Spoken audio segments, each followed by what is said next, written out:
Hi students, कैसे हैं आप सब लोग। लास्ट वीडियो में हमने देखा था आर्टिकल्स के बारे में, हमने कुछ सीखा था।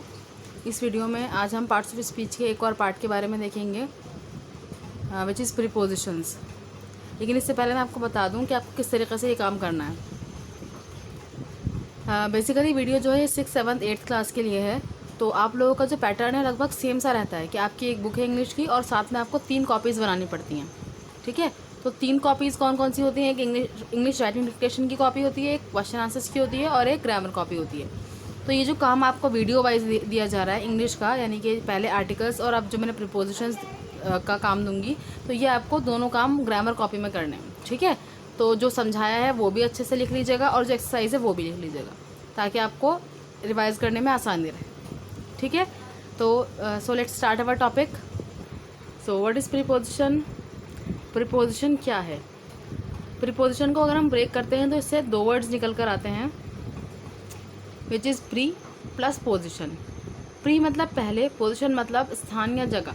ठीक है, डेफिनेशन के अकॉर्डिंग समझते हैं इसको। Preposition can be defined as a word that tells us about the relationship of a noun और a pronoun with another word in a sentence. कह रहे हैं कि इसको हम इस तरह डिफाइन कर सकते हैं, ऐसे वर्ड्स के तौर पर जो हमें बताते हैं किसके बारे में? रिलेशनशिप के बारे में। किसकी? नाउन और प्रोनाउन की। किसके साथ? सेंटेंस के दूसरे वर्ड्स के साथ। ठीक है, उसको हम प्रीपोजिशन बोलते हैं। तो हमारे पास बहुत सारे प्रीपोजिशंस हैं, लेकिन जो आपके लेवल के हिसाब से, जो आपको इजीली समझ में आ जाए, मैंने उस हिसाब से 15 प्रीपोजिशंस ले रखी हैं। ठीक है, कौन कौन सी? In, on, into, to, from, between, among, upon, over, at, of, since, for, with, by. यहाँ इनके नीचे मीनिंग लिखे हुए हैं। जैसे इन का मीनिंग है अंदर या मैं, ऑन मीन्स पर, इनटू मीन्स अंदर को, टू मीन्स की ओर या तक, फ्रॉम मीन्स के यहाँ से, बिटवीन मीन्स के बीच में, अमंग के बीच, अपॉन के ऊपर, ओवर ऊपर। एट मीन्स पर, ऑफ मीन्स का, सिंस तब से, फॉर के लिए, विद के साथ, बाय द्वारा या से। कई सारे वर्ड जिसके अंदर ऐसे हैं कि जिनकी मीनिंग सिमिलर है, लेकिन उनके यूजेस जो हैं वो डिफरेंस हैं, वो आपको इससे पता चल जाएगा।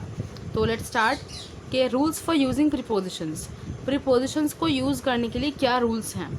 सबसे पहले हम देखते हैं इन कहाँ कहाँ पर आप यूज़ कर सकते हैं? For birth place of a person, किसी पर्सन की बर्थ प्लेस के लिए आप इनका यूज़ कर सकते हैं। ठीक है, जैसे she was born in Delhi, या I was born in Uttarakhand, Rahul was born in Malaysia. तो कहीं पर भी किसी भी बर्थ प्लेस के लिए आप यूज़ कर सकते हैं इन। ठीक है, उसके बाद आता है टू इंडिकेट पोजिशन, किसी पोजिशन को इंडिकेट करने के लिए आप इनका यूज़ करेंगे। जैसे एग्जांपल है I am sitting in the middle, मैं बीच में बैठा हुआ हूँ। तो मिडल जो है वो क्या हो गई? पोजिशन हो गई। ठीक है, और इन क्या हो गया? इन जो है वो प्रीपोजिशन हो गया। तो मिडल से पहले हमने इन लगा दिया, यानी ये जो है ये आपका पोजिशन से पहले आपका इन आ गया। ठीक है, इसके बाद आता है with names of countries, countries के नेम्स के साथ भी आप इनका यूज़ करेंगे। जैसे my friend lives in India, मेरा दोस्त इंडिया में रहता है। ठीक है, तो मे का सेंस भी आ रहा है आपका, और ये कंट्री है और कंट्री के नेम से पहले हम इन भी लगा रहे हैं। ठीक है, या जैसे आई वर्क इन लंदन, मैं लंदन में काम करता हूँ, तो लंदन कंट्री है, उससे पहले हम इनका यूज़ करेंगे। ठीक है, उसके बाद हम देखते हैं next is on. On is used to express place, on का यूज़ हम करते हैं प्लेस को एक्सप्रेस करने के लिए। ठीक है, जैसे we went on a picnic, तो हम पिकनिक पर गए। तो पिकनिक जो है वो एक प्लेस है, तो वहाँ पर जाने के लिए हमने यहाँ पर ऑन का यूज़ किया। ठीक है, मतलब इसको लिखने के लिए, जाने के लिए नहीं। उसके बाद आता है particular day and time. Particular day and time के लिए भी जो है हम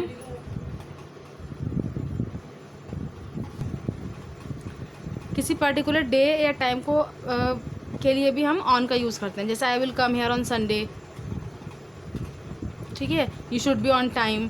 तो इसलिए आप जो है वो यहाँ पर भी ऑन का यूज़ कर सकते हैं। फिर इसके अलावा फॉर थिंग्स एट रेस्ट, वो चीज़ें जो रेस्ट पर हों। जैसे मैं कहूँ कि the book is on the table, the car is on the bridge, तो वो चीज़ें रेस्ट पर हैं, यानी कि रुकी हुई हैं और किसी चीज़ के ऊपर हैं, तो पर का सेंस भी आ रहा है और वो चीज़ रेस्ट पर भी है।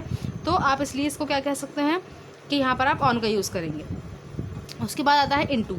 Into is used to denote movement. Into का यूज़ आप करते हैं जब आप मूवमेंट को शो करते हैं, ठीक है। जैसे इन है और इनटू, इन और इनटू में लगभग कुछ कुछ सिमिलर है लेकिन कुछ कुछ डिफरेंस है कि इनका यूज़ हम कर रहे हैं जब चीज़ पैसिव है, मतलब जब चीज़ के अंदर मूवमेंट हमें नज़र नहीं आ रही है, ठीक है।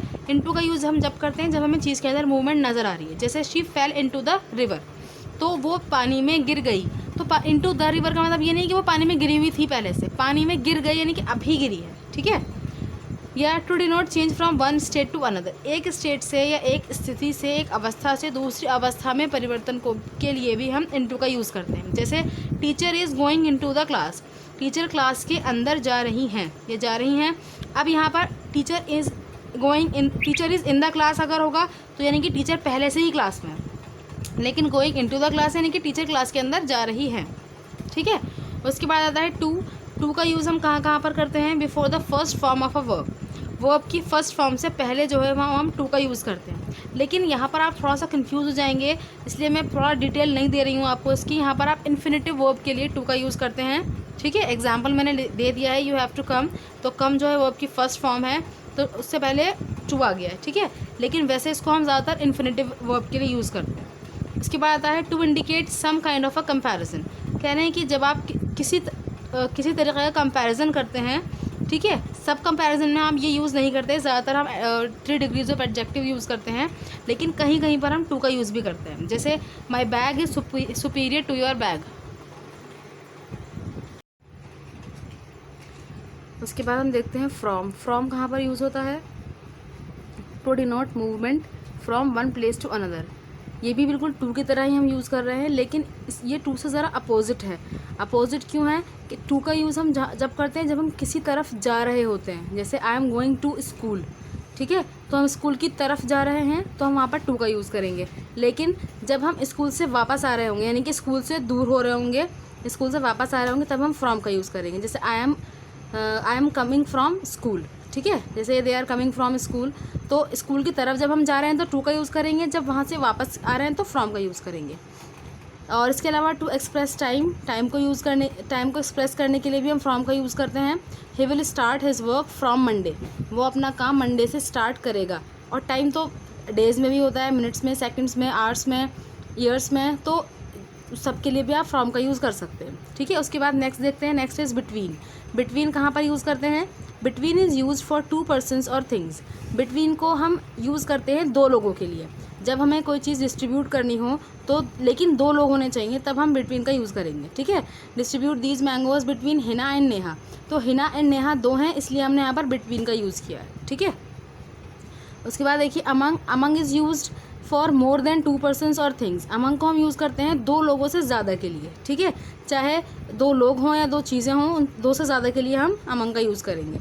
जैसे distribute these sweets among the children, तो चिल्ड्रन जो है वो ज़्यादा ही हैं, दो से ज़्यादा हैं, तो इसलिए हमने यहाँ पर अमंग का यूज़ किया, ठीक है। उसके बाद आता है upon. Upon is used for things in motion. Upon हम यूज़ करते हैं उन चीज़ों के लिए जो चीज़ें मोशन में होती हैं, ठीक है, यानी कि गति में होती हैं। और एग्जाम्पल देखिए इसका, the lion pounced upon the lamb. Pounced upon the lamb यानी कि शेर ने भेड़ पर छलांग लगाई, ठीक है, यानी उसको कैच कर लिया, उसका शिकार करने के लिए उस पर छलांग लगाई। एक तो ये हो गया। फिर इसके जैसा ही एक और है ओवर। दोनों का मतलब लगभग सेम है। Over is used for things in motion, इसको भी हम मोशन में ही यूज़ करते हैं जब चीज़ें मोशन में होती हैं। The boy jumped over the mug, लेकिन इसके अंदर क्या है, यहाँ पर हम ये देखते हैं कि उस चीज़ पर छलांग लगाई है, ठीक है। लेकिन ओवर के अंदर क्या होता है, ये उस चीज़ के ऊपर से छलांग लगाई। जैसे यहाँ लिखा हुआ है the boy jumped over the mug, के बॉय ने जो है मग के ऊपर से छलांग लगाई है, तो यानी उसके ऊपर से छलांग लगाकर उसको क्रॉस करके आगे चला गया, ठीक है। जैसे क्रॉस होता है, जैसे bridge is over the river, bridge जो है वो रिवर की ओवर है, ऊपर है, उसको पूरा पार कर रहा है वो, ठीक है। उसके बाद आता है at. At is used with the names of festivals. At का यूज़ हम ज़्यादातर फेस्टिवल्स के नेम्स के साथ करते हैं, जैसे we will meet at Eid, ठीक है। To talk about an exact time, किसी एग्जैक्ट टाइम के लिए हम यूज़ करते हैं the train will leave at 7 AM, train जो है वो 7 बजे छूटेगी या जाएगी। इसके अलावा with small localities, towns and villages के लिए भी हम एट का यूज़ करते हैं, ठीक है। जैसे मैं कहूँ कि I live at Jafrabad, I live at Seelampur. लेकिन अगर मैं कहूँगी दिल्ली तो उसके लिए हम एन लगाएंगे, क्योंकि दिल्ली जो है वो एक बड़ी जगह है, ठीक है, वो एक यूनियन टेरिटरी हो गई। लेकिन अगर लोकेलिटीज़ होंगी, छोटे टाउन्स होंगे, विलेजेस होंगे, तो उसके लिए हम एट का यूज़ करते हैं। उसके बाद नेक्स्ट देखते हैं, नेक्स्ट इज़ ऑफ। ऑफ कहाँ पर यूज़ करते हैं आप? ऑफ हम यूज़ करते हैं पोजीशन दिखाने के लिए, कंपैरिजन करने के लिए, या किसी कॉज को दिखाने के लिए, ठीक है। जैसे take care of your bag, तो ये योर बैग क्या है? ये पोजीशन है, ठीक है। अपने बैग की हिफाजत करो, तो यहाँ पर की का सेंस आ रहा है, तब यहाँ पर आप ऑफ का यूज़ करेंगे।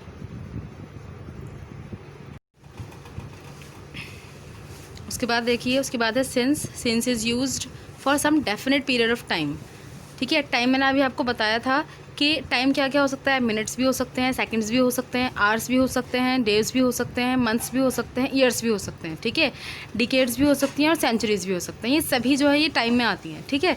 लेकिन कुछ डेफिनेट पीरियड अगर होगा तो तब हम वहाँ पर सिंस का यूज़ करेंगे। जैसे they are living here since 2000, ठीक है।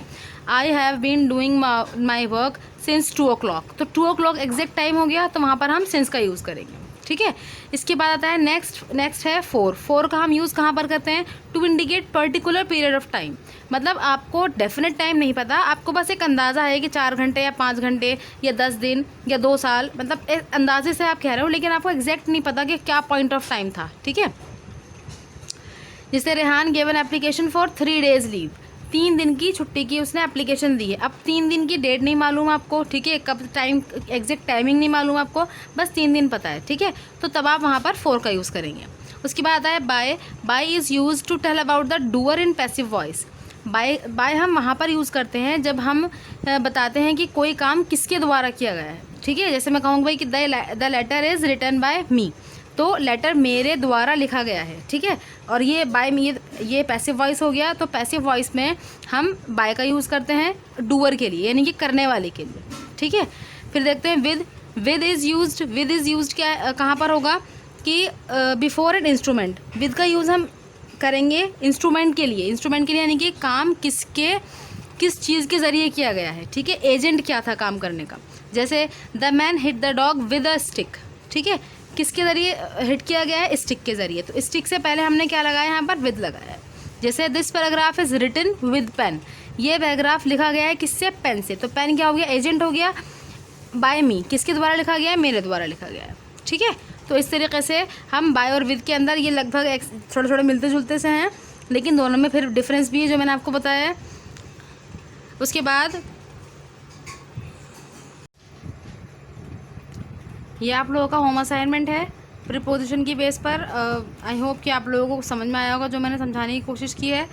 तो ये उस बेस पर आपको असाइनमेंट करना है, लेकिन ग्रामर की कॉपी में करिएगा सारा काम जो भी मैंने समझाया है। जैसे मैंने आपको समझा दिया था शुरू के वीडियो में कि ये वाला वीडियोज़ वाला लगभग सारा काम आपको अब मतलब 8th क्लास की, 7th क्लास की, 6th क्लास की नई कॉपीज़ में करना है, ठीक है। अल्लाह हाफिज़।